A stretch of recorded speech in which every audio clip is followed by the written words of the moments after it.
Mali ka taga a plaigner diɲɛ foroba tɔnba la n'o ye conseil de sécurité de l'ONU ye ka yira k'a fɔ Faransi bɛ ka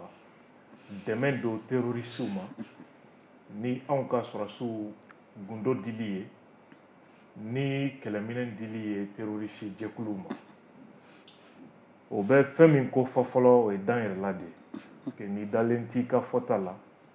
i tɛ se ka taa diɲɛ faden kɛnɛ kan ka taa jamana jalaki jamana min fanga ka bon ni i ye diɲɛ kɛnɛ bɛɛ kan donc ça veut dire que an ka jamana faamaw u mɛnna kuma min na n'u y'a communiqué kɛ janvier k'a communiqué kɛ avril k'a fɔ Faransi de bɛ ka an ka jamana sen minɛ a bosonbagaw ye ni acte sabanan min dara kan ka taa conseil de sécurité la ka taa dénoncer ça veut dire que an ka jamana faamaw dalen bɛ u yɛrɛ la fɔlɔ o ka bɔ yen i bɛ min tɔmɔ a kɔnɔna la an ka jamana fanga a ye dannaya da a yɛrɛ kan parce que yɛrɛ bonya baara de don munna parce que kuma bɛɛ ka jɔ wɛrɛ tɛ min na ni communiqué ye Faransi y'a kɛ tan a preuve bɛ yen Faransi y'a dɔn tan a preuve bɛ yen je crois que premier ministre Choguel delila k'a fɔ ko Faransi sɔrɔsiw de bɛ ka terroriste kɔkɔrɔma don a don mɔgɔw y'a jalaki ko pourquoi o fɛn preuve b'aw bolo aw ma taa plaigner et donc le fait maintenant qu'a décidé ka taa en plaigner kɛnɛ kan n'o ye conseil de sécurité ye diɲɛ lakana ni basigi ko bɛ jalatigɛ yen hali n'a y'a sɔrɔ anw ka continent jɔyɔrɔ ka dɔgɔ yen kɔnɔna la ça veut dire que an ka gouvernement ye dannaya da a yɛrɛbakun kan fɔlɔ parce que nin ye crédibilité de dalen ye gouvernement kan jaja kuma min bɛ sen na bɔlɔnkɔnɔ kuma tɛ dasago fɔ kuma tɛ an tɛ ka Faransi jalaki ko parce que en réalité dalilu de bɛ yen kisɛ de bɛ yen k'a fɔ Faransi de bɛ terroriste ninnu kɔfɛ ne bolo nin ko ninnu débat yɛrɛ tɛ kɛ parce que nin kuma y'a yɛrɛ ban kabi bi tɛ Mali hakilima bɛɛ fɛ a fɔlɔ ye jumɛn ye Faransi nalen an ka jamana kɔnɔ k'u bɛna anw dɛmɛ ka terroriste kɛlɛ u ye bombardement daminɛ kɔ na u tun ye terroriste ninnu bɛɛ encercler kɔ na u yɛrɛ ka jamana journalistes ye a documentaire kɛ ka vidéo kɛ k'a bila hali sisan a vidéo bɛ YouTube kan u ye u encercler kɔ na ka tila ka sira di Yadi ni a ka mɔgɔw ma sira kelen pewu de y'u bɔ kɔ na ka se n'i ye Gawo goudron kelen sira wɛrɛ tɛ yen n'o tɛ u tɛmɛna o sira kelen fɛ fo Gawo ka continuer fo Kidal terroristes ka t'u installer la France avait la possibilité k'u bɔ k'u bɛɛ éliminer ka u si latunu o don kelen u m'a kɛ parce que Amadu Kufa ni Yadi bɛɛ a yira kuma fɔ don kelen u bɛɛ tun bɛ yen u bɛɛ tun bɛ kɔ na Faransi taayɔrɔ si tun t'u bolo fo ka Faransi journalistes bila ka ɲininkali kɛ ko mun na Faransi nana mɔgɔ minnu kɛlɛ possibilité tun b'a bolo k'a ko ban depuis o don u m'a kɛ u ka journalistes taara experts ɲininka experts y'u ka hakilina di a kan ko dɔwɛrɛ tɛ kɛlɛ in duguma ko sɔrɔ ko kuma de bɛ yen uranium ko kuma de bɛ yen pétrole ko kuma de bɛ yen a n'a ɲɔgɔnna caman wɛrɛ donc nin ye k'a f'i ye n delila k'a f'i ye yan n ko kɛlɛ tɛ kɛ i tɛ terrorisme ni rébellion ye diɲɛ fan si ni jamana dɔ ta kɔfɛ Seydou Umar Traoré ye hakilina wɛrɛ fara kan qui est juste i t'a kɛlɛ ye jamana si kɔnɔ ni sɔrɔ ta jamana dugukolo la ni sanu tɛ yen pétrole bɛ yen walima uranium bɛ yen donc anw bolo nin tɛ balinako ye donc k'a yirila dɔrɔn k'a fɔ gouvernement ka nin démarche ka se conseil de sécurité la a bɛ dan yɛrɛ la de ko fɔ n bɛ ka min fɔ kuma fu tɛ a dalilu de bɛ n bolo et donc je suis prêt an ka taa n'a ye diɲɛ faden kɛnɛ kan an ka sigi an ka ɲɔgɔn dala minɛ a kuma na diɲɛ ka bɔ a kalama mais puisque Mali yɛrɛ nin waati in na an bɔra k'a fɔ siège t'a bolo droit de veto bɛ jamana 5 de kɔnɔ e yɛrɛ fɛ nin ko min kɛra est ce que an bɛ se k'a fɔ ko Mali bɛ ka anticipation dɔ de ta min ye Faransi ɲɛ parce que an bɛɛ b'a kalama k'a fɔ a bɔra k'a fɔ o bɛ provocation na en cas de cas ni Mali n'u ye violation kɛ ko Mali y'o ka pankuru fɛn dɔ jigin o kana na kɛ sababu ye i n'a fɔ min kɛ Côte d'Ivoire ɲɔgɔn na ou bien min kɛ Benghazi ka na min ye an ka kɛlɛkɛmanw bombarder est ce que an bɛ se k'a fɔ Mali bɛ ka o n'a ɲɔgɔnna de anticipation kɛ ka yira diɲɛ na wa est ce que bi siège t'an bolo an yɛrɛ dalen b'a la ko kuma min taara a bɛ se ka lamɛn ka kɛɲɛ ni an bɛɛ b'a dɔn bi Russie ni Chine bɛ ka Mali dɛmɛ kosɛbɛ est-ce que an bɛ se ka an jigi da ninnu fila la ka fɔ ninnu fila bɛ se ka Mali kungako ta walasa ka da tabali kan walasa kuma ɲɔgɔnya ka kɛ Faransi fana ka se ka na n'a ka dalu ye hali n'a y'a sɔrɔ olu y'a demandi. Ni Faransi ye a ye min kɛ Côte d'Ivoire n'u y'a ɲɔgɔn kɛ Mali kɔnɔ Faransi traci bɛ tunu pewu Mali kɔnɔ fɛn o fɛn ye Faransi traci ye a bɛ tunu Mali kɔnɔ pewu ça quand même rien à faire et en ce moment u bɛna Mali tɔ de renforcer parce que u bɛna Afrique des peuples bɛɛ bila ka mobiliser en faveur du Mali président fɛn o fɛn bɛ a fɔ i bɛ i kɔgɔ da i ka jamanadenw na o sen fɛ i ka fanga bɛ to a da fɛ parce que fiɲɛ min cilen filɛ nin ye Mali kɔnɔ n'o ye Faransi ko kuma ye a kuma tɛ kumadenni ye farafin ma parce que Faransi ye lajaba ni tɔɲɔ min da Afrique kan o ye kun ni kun de ye o bɛ kɛnɛ kan o ka bɔ yen i ye kuma min fɔ c'est vrai an y'u wele yɔrɔ min n'o ye conseil de sécurité ye jamana 5 de bɛ se ka ko jalatigɛ ye n'o ye Faransi, Angleterre, États-Unis, Chinois ani Rusiw ye anw ka jamanaw ye tɛgɛrɛ fɔlaw de ye o kɛnɛ kan anw tɛ se ka réunion kolokolo ye anw tɛ se ka décision ta ye anw tɛ se ka décision bali conseil de sécurité de l'ONU na mais Mali ye preuve minnu fara ɲɔgɔn kan preuve jumɛnw don fɔlɔ kosɛbɛ an ka taa fɛ Faransi avion ye lamagali damadɔ de kɛ an y'o gɛnni min kɛ février o ni bi cɛ u ka avion ye lamagali dama min kɛ an ka sɔrɔdasi ni sɔrɔdasi kan ni an ka sɔrɔdasi avion kunna ka don an ka jamana territoire kan an ɲinɛ ma ka transpondeur an ma yamaru d'u ma ka transpondeur faga pour que u traci kana ye an y'u ɲininka siɲɛ caman u ka pilotew sanfɛ u ye chiffre faux de di u y'o waleya hakɛ min kɛ u gɛnni ni bi cɛ an ka jamana kɔnɔ a bɛnna 50 ɲɔgɔnna de ma min dalilu bɛɛ bɛ yen avion bɛ na an ka sanfɛla kɔlɔsibagaw bɛ kuma pilote fɛ yamaru numéro jumɛn b'i bolo u bɛ numéro min di faux don u tila ka numéro wɛrɛ di o ye faux ye a bɛ f'u ye aw kana jigin o n'a ta bɛɛ u bɛ taa jigin Gawo yɛrɛ k'a fɔ hélices yɛrɛ bɛ jigin yɔrɔ dɔw la hélicoptère n'u ka avion wɛrɛw Faransi sɔrɔdasiw u b'o de kɛ ka tila ka tugu Mali sɔrɔdasiw ka avion kɔ sanfɛ ka munumunu o nɔfɛ an ka pilote bɛ ka kuma u ka pilote fɛ u ma jaabili kɛ ko suit o ye intimidation dɔw ye ka bɔ o la Faransi avion taara jigin Mali territoire yɔrɔ dɔ la Gunda mara kɔnɔ Tombouctou région terroriste ɲɛmɔgɔ dɔ ka élément fila 3h du matin 3h30 u taara jigin yen ka terroriste ɲɛmɔgɔ dɔ ka lieutenant fila ta dugukila fɛ ka taga n'u ye yɔrɔ la yɔrɔ min ma dɔn o fana preuve bɛ dossier la terroriste ka lieutenant yɛrɛ u ka lieutenant terroriste ɲɛmɔgɔw ka lieutenant fila u taara o ta su dugukila 3h30 Gundam buguda dɔ la Lerneb ka taa n'a ye Faransi avion de y'o kɛ an ka sɔrɔdasiw fagara Tessit o don na État islamique fɛ n'u nana k'an minɛ kosɛbɛ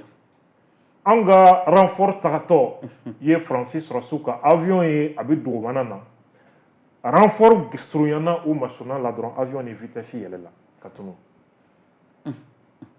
o ka bɔ yen u tun ye Labɛnzanga fanfɛla la Faransi sɔrɔdasiw nana minɛn dɔw jigi ye an ka sɔrɔdasiw ka machine ye a ye u wulila k'u bɛ taa u bɛ se a yɔrɔ la waati min a minɛn kelen tun tɛ yen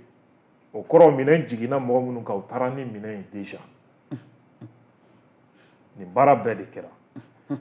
et bon ka tila ka taa jigin an ka jamana yɔrɔ la aéroport tɛ yɔrɔ min ni avion ye avion jigi yɔrɔ tɛ yen Mali autorités ka yamaru tɛ ka na jigin ni avion ye su fɛ o ye mun ye Burkina sisan i y'a ye Burkinabew fanga u bɔra kalama Burkina yɔrɔ dɔ bɛ yen kungo kɔnɔna kosɛbɛ avion jigi yɔrɔ bɛ yen hali jamana faamaw tun t'a kalama kosɛbɛ o mɔgɔw o minɛnw de bɛ na ni drogues ni marifaw ni marifakisɛ ni terroristes ka balo ye Tarakint a ɲɔgɔnna de la ka ye a tɛ tɛ kile avion air cocaïne avion tun bɛna jigin ni fɛnw ye mɔgɔ tun t'a kalama fo nin don avion dɛsɛra ka wuli de nin don finalement u y'a kɔnɔ fɛn bɔ a kɔnɔ ka tasuma bila a affaire kɛra scandale ye donc an ka jamana autorités ye nin preuve de fara ɲɔgɔn kan a preuve bɛɛ da b'an bolo mun na parce que bi bi in na armée ye capacité dɔ sɔrɔ an ye minɛn dɔw sɔrɔ Rusiw fɛ min b'a to maa o maa bɛ tɛmɛ an ka jamana sanfɛla ko minnu bɛ kɛ an bɛ se ka olu surveiller cogo min et donc an ka jɔyɔrɔ tɛ Nations Unies ka Conseil de sécurité la o ye tiɲɛ ye mais an taara ni nin kuma min ye nin ye dalilu ye k'a yira diɲɛ bɛɛ la k'an bɛ ka min fɔ a dalilu b'an bolo wa an dalen bɛ an yɛrɛ la an tɛ se ka sɔsɔ Fransi ko non ko rayon tɛ ordre de jour la o kɔrɔ rayon ko kuma yɛrɛ tɛ pourquoi parce que Mali tɛ se ka rayon convoquer ça veut dire que u bannen don débat ma sinon ni nkalon tun don Fransi de tun bɛ rayon convoquer tuguni ko Mali ye nkalon d'an na an kana sigi an k'a yira diɲɛ kan an ka kumakan mɛn o hakilina tigɛlen don parce que Mali tɛ se ka nin rayon convoquer jɔn bɛ se k'a kɛ Rusiw de bɛ se k'a kɛ an ye wali Chinois de bɛ se k'a kɛ an ye mais jamana fangatigi ninnu ni ɲɔgɔn cɛ dan bɛ dan b'u ni ɲɔgɔn cɛ ko dɔw la. O de kosɔn ne tun bɛna fɔ est-ce que ka kɛɲɛ an y'a ye hali résolution Nations Unies ta MINUSMA ta an y'a ye Russie ni Chine olu kɔni ma sɔn ka voter contre mais u yɛrɛ minɛ est-ce que nin fana tɛna kɛ o kɔ ye ka kɛɲɛ i bɔra k'a fɔ jamana fanga ni ɲɔgɔn cɛ waati dɔ bɛ kɛ hali n'a y'a sɔrɔ o tɛ kuma kelen fɛ nin ko nasugu o bɛ dan bila u ni ɲɔgɔn cɛ. Nin ko in nafa ye min ye a bɛ i n'a fɔ Nigéria delila ka kɛ guerre de Biafra Faransi ye a ka médiaw bila ka Nigéria fanga accusé ko génocide alors que olu de ye guerre in kolokolo siya ko kuma ni fɛn kan Nigéria ye enquête internationale demandé Canada tun bɛ o commission kɔnɔ enquête y'a jira k'a fɔ Faransi ye min fɔ kalon don nin min filɛ sen na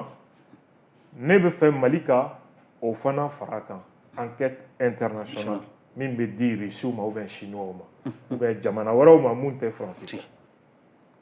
enquête internationale pour que nin ko k'a tiɲɛ da kɛnɛ kan maintenant u convoqueli min kɛlen don kuma bɛ sen na Conseil de sécurité de l'ONU na Rusiw y'an dɛmɛ u m'an dɛmɛ Chinois y'an dɛmɛ u m'an dɛmɛ a nafa ye mun ye ka Faransi mankutu tiɲɛ diɲɛ kɔnɔ bɛɛ bɛnna kan u ye Mali déclaré 2013 que le Mali est une cause d'instabilité, une menace à la paix internationale. Ka sababuya kɛ terroriste ye. N'a fɔra ko terroriste ou Faransi de b'olu kɔfɛ, ça veut dire que la France est une menace à la paix internationale. Donc u y'u discréditelen de u ka politique discréditelen de ka danaya bɔ u kan diɲɛ instance bɛɛ la. Donc n'a y'a sɔrɔ danbe dɔ b'u la u ka kan ka n'u yɛrɛ lafasa réunion ka kɛ pour que u k'u yɛrɛ jɛya u ka na Mali faamaw sɔsɔ nin kuma na mais jamais u tɛna don nin da fɛ maintenant Mali bɛ se ka mun kɛ ka fara nin kan anw bolo terrorisme in victime parce que France bɛ ka min don a ka jamanadenw kun na ni u ka médiaw ye o ye ko Rusiw de bɛ ka nin nkalon ta k'a da olu la etc u bɛ k'o don peuple français kunkolo la hali France n'i bɛ France i tɛ nin ko ninnu bɛɛ kalama u ka jamanadenw intéressé ba tɛ nin sujet ninnu na maintenant il faut que mɔgɔ minnu kɛra terrorisme in victime ye terroriste fagali min kɛra sɔrɔdasi minnu fagara civil minnu fagara u ka famille ni fɛnw jalasago ninnu terrorisme ya wale maa fagara les familles u ka regrouper état bɛ se ka o condition créer ka victime bɛɛ collecter u ka jɛ ka plainte collective kɛ ka avocat ɲɛnɛmaw ta ka taa Faransi justice la ka taa plainte don Faransi kan u ka jamana justice la et donc les médias tous les médias français seront obligés ka a kuma kɛ ni Faransi justice y'a baara kɛ alhamdulillah n'u ma baara kɛ Faransi peuple bɛna dɔn u ka jamana de bɛ ka terrorisme dɛmɛ Mali kɔnɔ et donc ça c'est très intéressant parce que a bɛna Faransi peuple wuli ka jɔ o ye sujet de débat i bɔra ka min fɔ ne yɛrɛ tun bɛna na o la n tun bɛna fɔ n'a ma ɲɛ Nations Unies t'a la n'an tɛ gain de cause sɔrɔ est-ce que il n'est pas temps ko problème fana ka déplacer ka bɔ communauté ka taa Faransi yɛrɛ an y'a fɔ cogo min ka juridiction na ka essayer fana k'u attaquer pour que ka se ka écho il n'a pas écho favorable sur parce que pas seulement la juridiction française mais même Mali là plainte bɛ se ka don yan an ka procureur général au ka Fransi procureur général saisi n'a dossier an ka tila ka taa an dama kasi cour pénale internationale laɲini tɛ ko kiiri da bɛna ja anw na parce que ninnu fanga ka bon ni anw ye u b'a essayer mais laɲini ye k'u mankutu tiɲɛ k'u yira diɲɛ na diɲɛ k'a dɔn u bɛ baara min na terrorisme olu de bɛ a kɔfɛ ka kɔkɔrɔma don u n'u jɛɲɔgɔn tɔw jamanaw la minnu bɛ an faso kɔnɔ. mais n'i ye jateminɛ kɛ est ce que an bɛ se k'a fɔ ka kɛɲɛ nin bɛɛ ye an y'a ye ministère des affaires russe min ye ale kɔni ye kuma caman fɔ ko ka kɛɲɛ ni faransi ni force takuba ni européens bɛ ka bɔ attaques bɛ ka multiplier ko n'i ye jateminɛ lien bɛ se ka kɛ a n'a ɲɔgɔn cɛ wa u y'a jira k'a fɔ u ka dɛmɛ bɛ Mali ye an y'a ye déjà bɔlɔlɔ sanfɛ mɔgɔ caman bɛ ka jira k'a fɔ nin ye faransi tatɔ ye ko faransi tatɔ bɛnna ko mɔgɔ an y'a ye journaux dɔ bɛ ka yɛlɛ k'a fɔ Russie yɛrɛ olu ka base dɔ bɛ ka implanter déjà nka est ce que an bɛ se k'a fɔ ka kɛɲɛ nin ko ɲɛ donc o kɔrɔ ye ko sisan faransi bɛna taa partenaire minnu tun bɛ yen n'a ma ɲɛ ko Wagner sisan kɔni officiellement Russie bɛ ka na faransi niyɔrɔ bila ta base ni ɲɔgɔn cɛ surtout an y'a ye an ka ministre de la défense Sadio Kamara ale bɛ Russie la nin waati in na ka kɛɲɛ n'u ka fort d'exposition d'armement ye surtout a kumana Mali kɛrɛnkɛrɛnnenya farafinna ani Sahel yɛrɛ bunakun kan ka kɛɲɛ lakanabaliya minnu bɛ yen. Oui, parce que Mali Jodo, Francis Sékou Touré ye Francis gɛn u dusu kasibagatɔ ye tiɲɛni sugu bɛɛ kɛ u tatɔ a kɛra u ɲɛna n'u taara De Gaulle yɛrɛ ko a bɛ la Guinée d'Afrique dɔgɔkun damadɔ Guinée président taara Cuba sɔrɔsiw nɔfɛ ka na o de la Francis dɛsɛra u ye fɛɛrɛ sugu bɛɛ kɛ ka opposition armée contre Sékou Touré ça n'a pas marché donc n'i ye Francis gɛn i t'i bolo don mɔgɔ bolo mɔgɔ min bɛ se ka don i n'a cɛ donc o de la an ka jamana segira Rusiw ma ka taa bolo don olu bolo minnu bi kɔni u ŋaniya jɛlen bɛ an ka jamana dɛmɛni na terrorisme kɛlɛli la et donc je crois que o fɛɛrɛw de sigilen bɛ sen kan n'an ye Francis gɛn alhamdulillah Rusiw bɛ ka installer bi o de kɛlen bɛ voilà pourquoi u ka médiaw ka lagosi ɲɛsinnen bɛ Mali armée ani Rusiw de ma et u bɛ ka essayer k'u bɛ Mali jamanaden dɔw dusu kasi ka bila jamana armée la ani Rusiw u ka médiaw b'o baara la Nations Unies k'o ye expert dɔ fana kolokolo Alioune Tine k'o ka na tile 15 k'a nana enquête kɛ Mali kɔnɔ tile 15 une enquête de 15 jours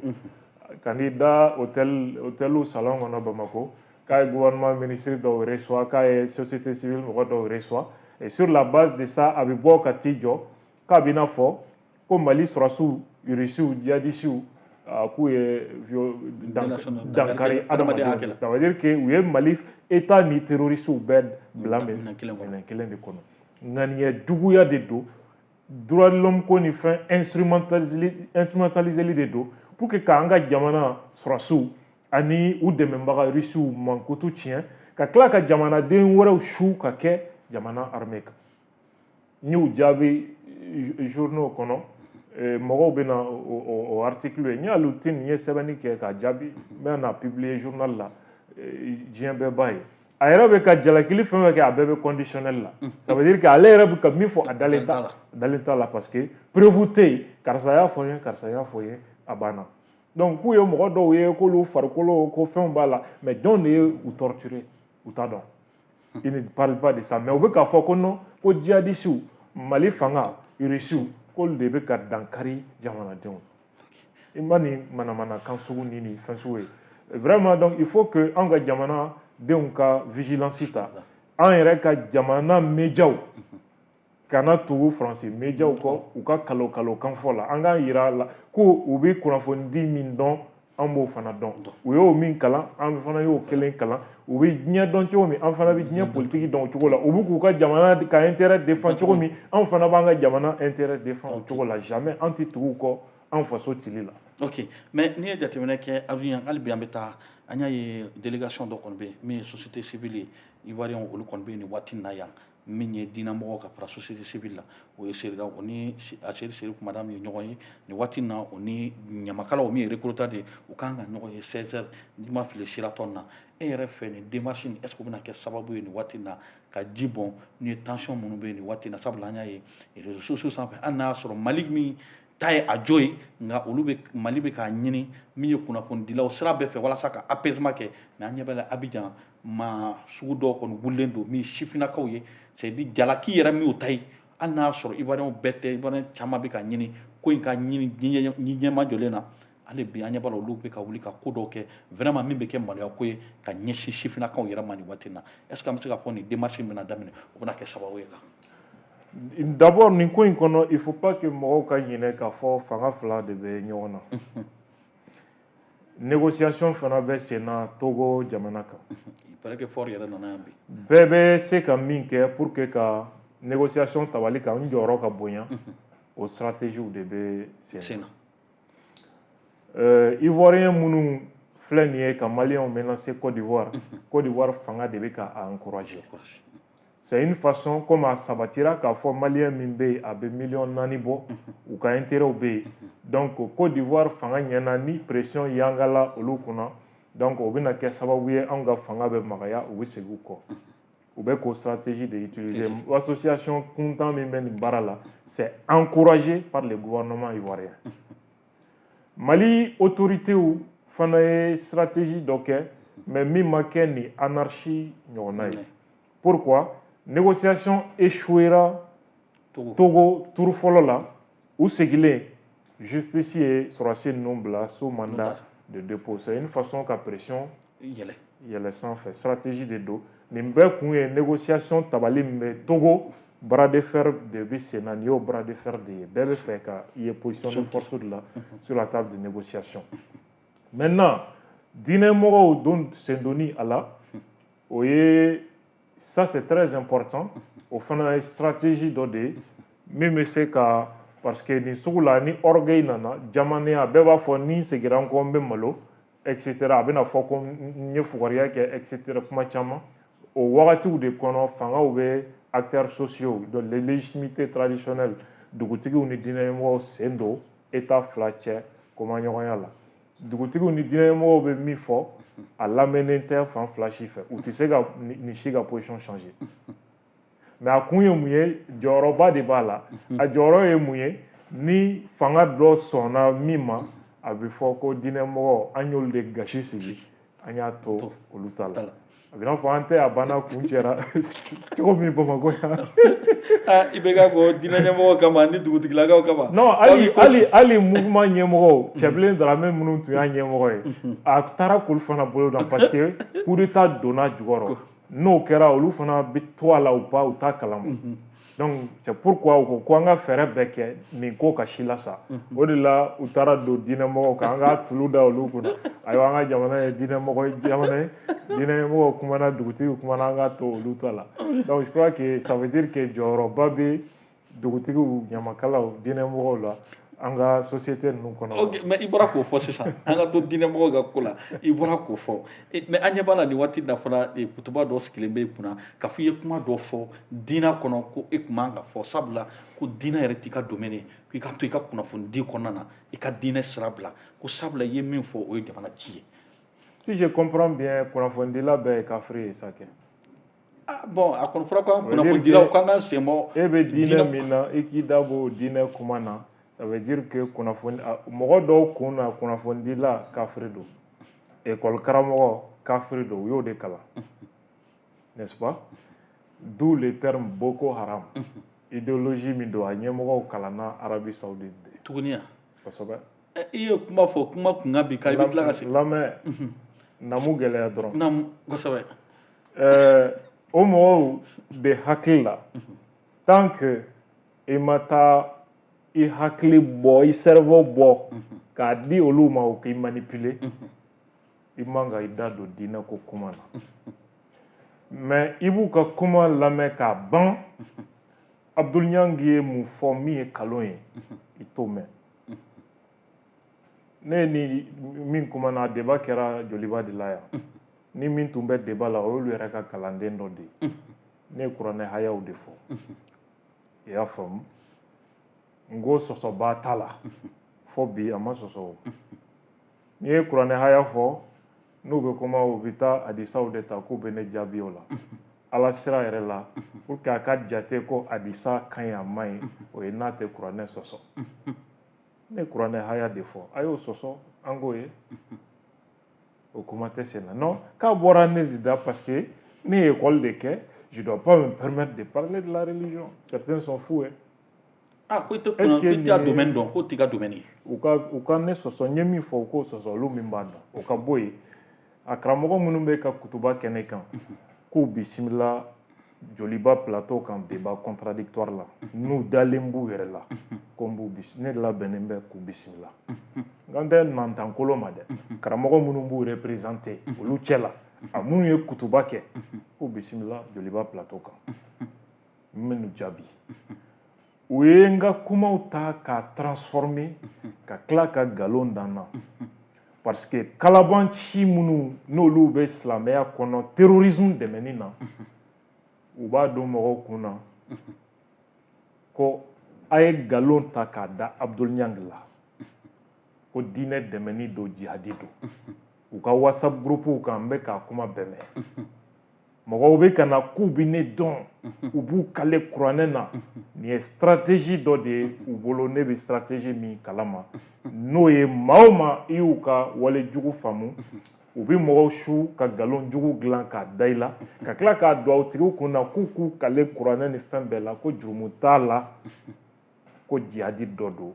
ko parce que k'u bɛ ka diinɛ de dɛmɛ furu dɔw sara tribunal la nin cogo la ka mɔgɔ ɲini kalanden na ka na k'a ka nkalon da muso la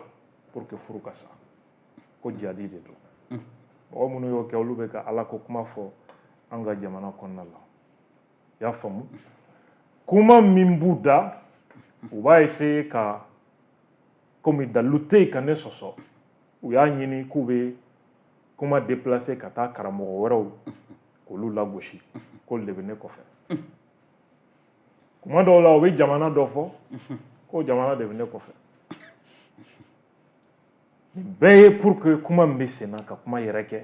ka nkalon jugu dilan ka da i la est ce que nin ye silamɛ est ce que mɔgɔ min ye silamɛ ye o bɛ nin baara sugu kɛ kana jɔ miiriwari la minbar la kutuba la ka kule ni ne tɔgɔ ye a kun ye ka kunfin jama su ka kɛ ne kan ni kalo ye nin fana y'u ka taabolo stratégie dɔ de ye ne tilala minnu faamu na a mɛnna nin bɛ mɔgɔ wɛrɛ de bɔ a hakili kan Abdul Niang tɛ nin bɛɛ kɔfɛ u bɛ ɲini domaine wɛrɛw la min ye dibilako ye k'i ka yafa deli min ye dibilako ye ne bɛ yafa deli silamɛ de fɛ n tɛ yafa deli kafiri fɛ je répète n bɛ yafa deli silamɛ de fɛ n t'a ɲini kafiri fɛ je ne mâche pas mes mots o ka bɔ yen ne b'a la ka kuma ni dalilu de ye ni kisɛ de ye n bɛ ka gafe minnu kofɔ manipulation wɛrɛw ye mun ye u bɛ taa don mɔgɔw kunna ko non ko nin livre ninnu sɛbɛnbagaw k'o ye kafiriw de ye ko kafiriw de bɛ ka kuma diinɛ kan ne taala ka kuma diinɛ kan ne bɛ ka kuma jamana dɔ de ka politiki jugu kan n'o ye Arabie Saoudite ye a t'an bɛ politiki min sinsin ko diinɛ n'u bɛ ka an ka jamanaw teni Arabie Saoudite y'a ka politique extérieure sinsin diinɛ de kan la diplomatie religieuse pour soutenir le terrorisme dans le monde ne y'a fɔ n ko saoudiens ka ONG ni fondation caman bɛ yen n ko mɔgɔw ka taa lajɛ u interdilen bɛ jamana joli kɔnɔ anw ka jamana dɔw agence de voyage yɛrɛ tɔgɔ dalen b'a dɔw la o je ne mâche pas mes mots ne tɛ kunfɛ kuma fɔ ne bɛ kuma sujet fɛn fɛn na a b'a sɔrɔ n ye n tɛgɛ da kisɛ kan n tɛ se ka sɔsɔ maa si fɛ n ye wami tɔgɔ f'u ye a ye taa haramein a ye t'o fana ɲɛɲinini kɛ ko interdilen bɛ jamana joli joli la u tɛgɛ tara bɔrɛ kɔnɔ ni alkaïda mɔgɔw ye réunion minnu na ni service secret y'u ta u tɛgɛ ma k'a interdit l'Arabie Saoudite était obligée k'a bureau datugu jamana hakɛ min na a bɛ jamana 11 bɔ après ce scandale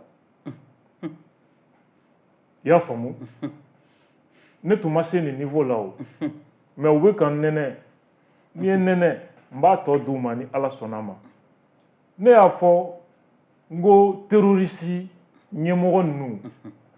n ko former yɔrɔ ye Médine ye o fana kɛra balawu ye ko kira ka dugu ko n bɛ ka kira ka dugu lagosi Boko Haram a sigibaga jɔn don Sekaw tɛ Boko Haram sigibaga ye Mohamed Yusuf de ye a ye wajuli daminɛ 2003 Nigeria 2009 a kɛra marifata ye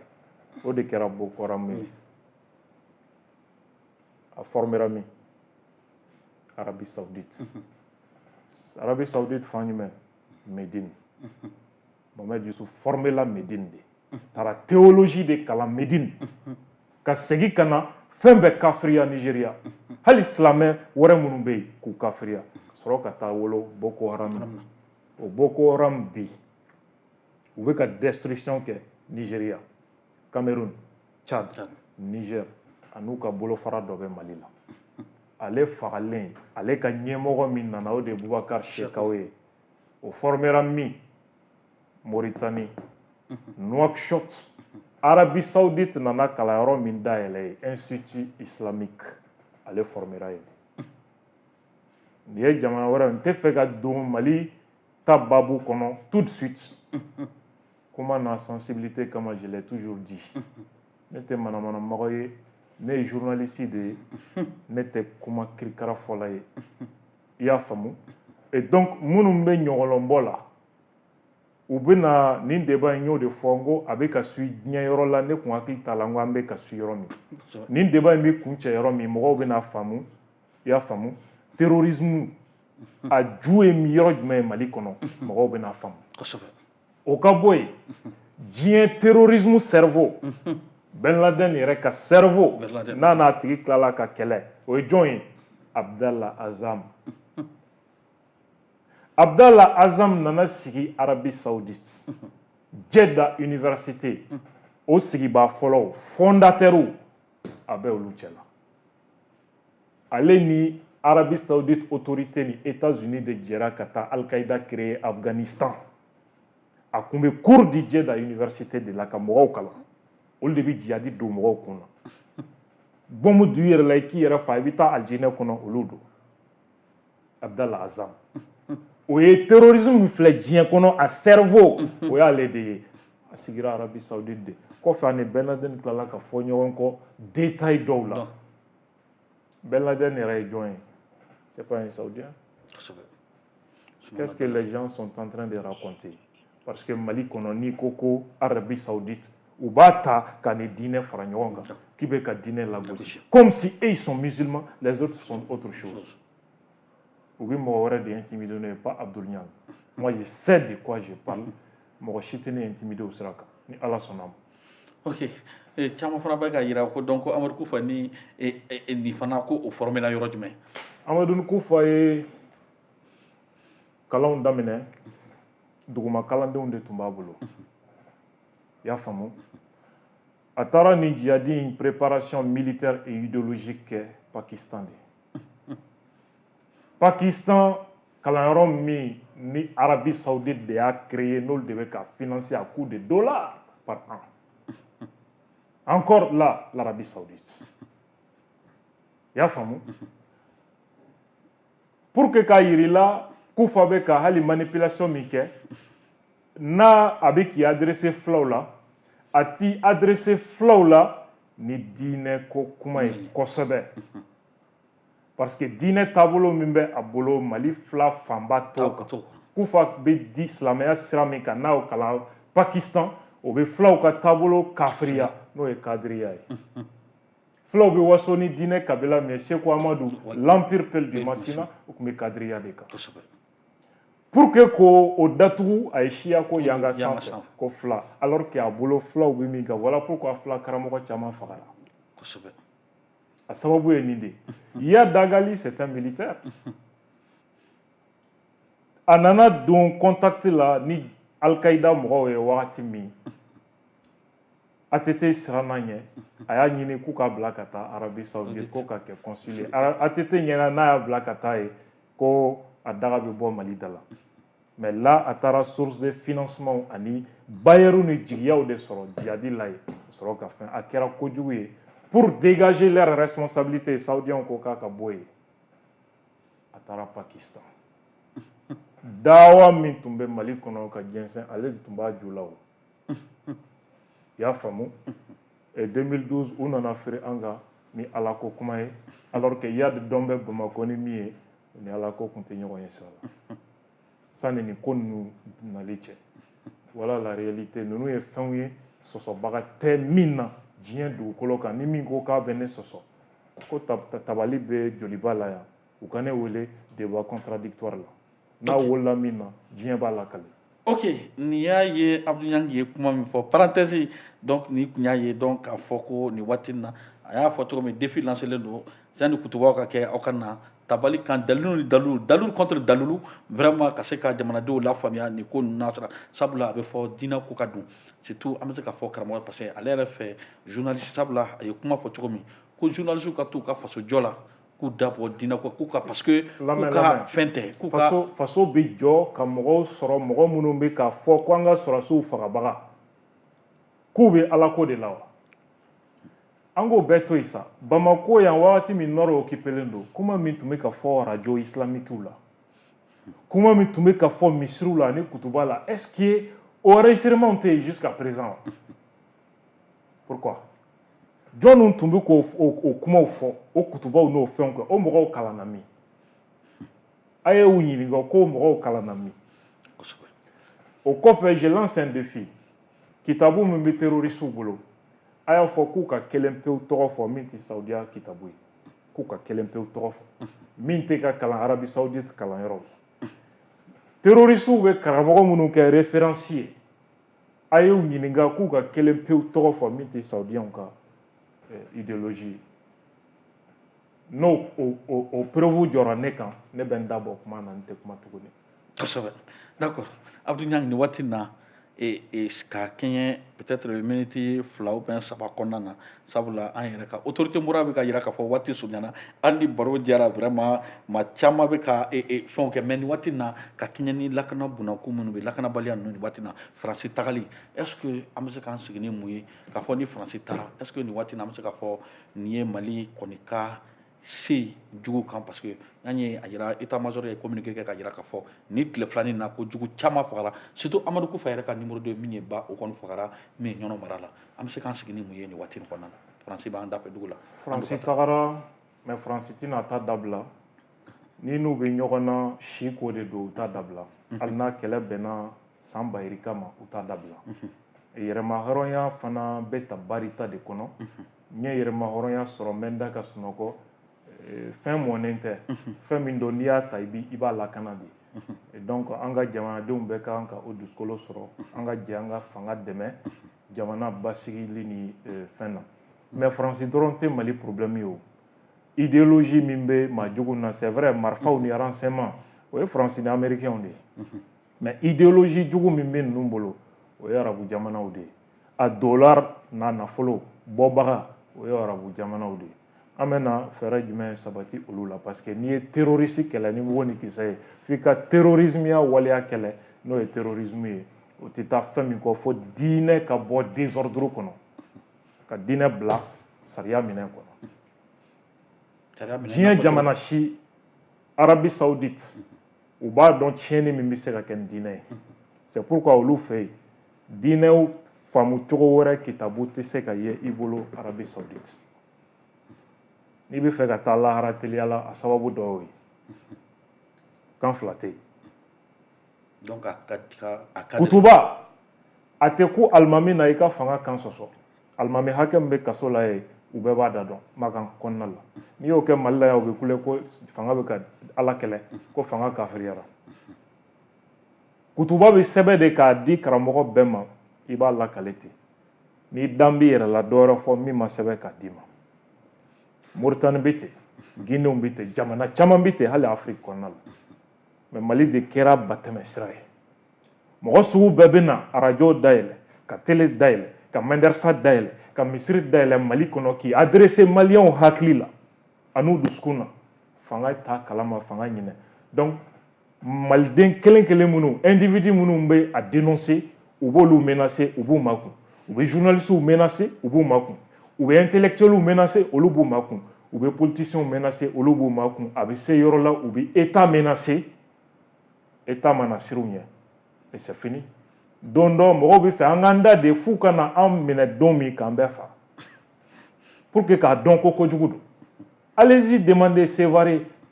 ko ninnu kɛra cogo di Gao ko ninnu kɛra cogo di sani ni fɛn ninnu cɛ les gens vont vous donner des informations malheureusement donc il faut que état k'a jɔ a jɔyɔrɔ la nin siratigɛ dilan salam Koki i ka kuma kuncɛ kuma sabula i ye sujet min fɔ vraiment Abuɲan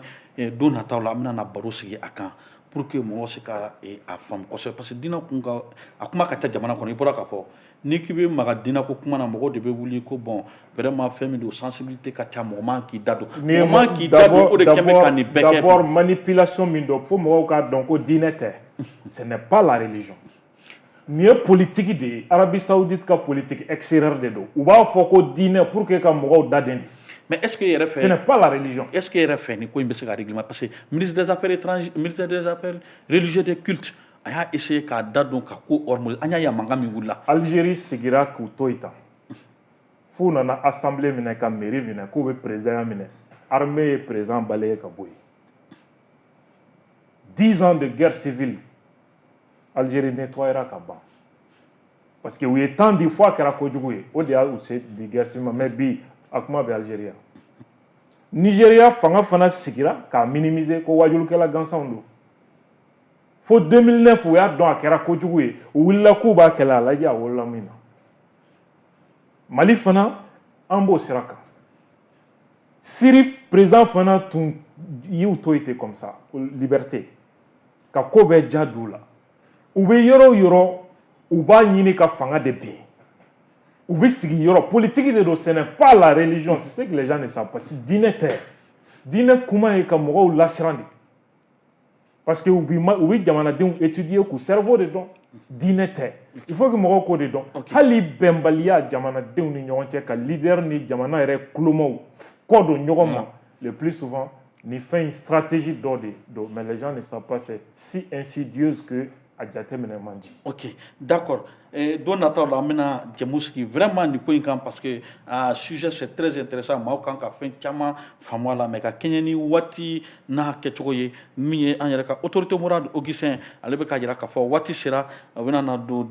débat di interactif du soir Umar Traoré ale bɛna na yɛlɛ sisan an bɛ bɛɛ fɔ ka bɛɛ waleɲuman dɔn nin waati n'a ka jira k'a fɔ an ni Abdou Niang an n'ale de tun bɛ yen nin waati n'a ka masala nka n'Ala sɔnna don nataw la an bɛ layidu d'a ma an bɛna na sigi nin ko in kan walasa ka nin ko in yɛrɛ décortiquer kelen kelen walasa jamanadenw ka se ka faamuyali sɔrɔ a la an y'o de fɔ diinɛ ko kuma ka ca i maa ma ni k'i bɛ maga la i bɛ ta k'i qualifier n'a fɔ kafiru bɛ mɔgɔ min bɛ ka diinɛ kɛlɛ donc o siratigɛ kɔnɔ an bɛ bɛɛ fɔ k'a fɔ ni ala man ka jɔnya juru yirana waati nataw la an bɛna ɲɔgɔn sɔrɔ nin kɛnɛ kelen kan walasa ka se ka walawalali kɛ aw ka se ka faamu